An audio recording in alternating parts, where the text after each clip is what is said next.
Solapur IT असोसिएशनच्या शिष्टमंडळाने नुकतीच पुण्यातील हिंजवडी इंडस्ट्रियल असोसिएशन आणि Maratha chamber of commerce, industries and agriculture या वरिष्ठ अधिकाऱ्यांशी अत्यंत सकारात्मक आणि फलदायी चर्चा केली.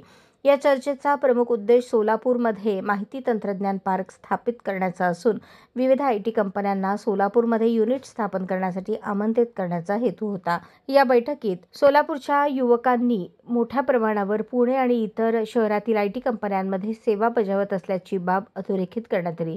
सोलापूरमध्ये आयटी युनिट स्थापन झाल्यास कर्मचाऱ्यांना मूळ गावी राहून काम करता येईल, तर कंपन्यांसाठीही खर्चात मोठी बचत होईल असा विश्वास व्यक्त करण्यात आला. सोलापूरमध्ये आयटी उद्योगासाठी पोषक आणि सकारात्मक बाबी आहेत. वीज, पाणी, सुसज्ज रस्त्यांचे जाळे, तुलनात्मक कमी खर्चाचे जीवनमान, शांततामय वातावरण, उच्च शिक्षण संस्था आणि प्रचंड युवक शक्ती हे सगळे घटक आयटी कंपन्यांना आकर्षित करण्यास समर्थ ठरू शकतात. सोलापूर आयटी असोसिएशनचे प्रयत्न निश्चितच सोलापूरच्या विकासासाठी मैलाचा दगड ठरणार आहेत.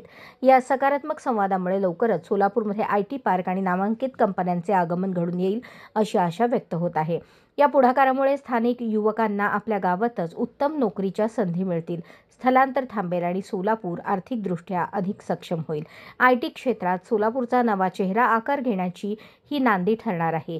यावेळी Maratha chamber of commerce and इंडस्ट्रीजचे संचालक निखिल जैन, हिंजवडी इंडस्ट्रीज असोसिएशनचे deputy CEO colonel Shankar Salkar, Solapur IT असोसिएशनचे माऊली झांबरे, जयंत होले पाटील, अपूर्व जाधव, स्वप्नील उडगे, गजानन बंडगर, विजय कुंदन जाधव आदी मान्यवर उपस्थित होते. अशाच नवनवीन अपडेटसाठी जनता राज्य न्यूज चॅनलला सबस्क्राईब करा, लाईक करा आणि शेअर करायला विसरू नका.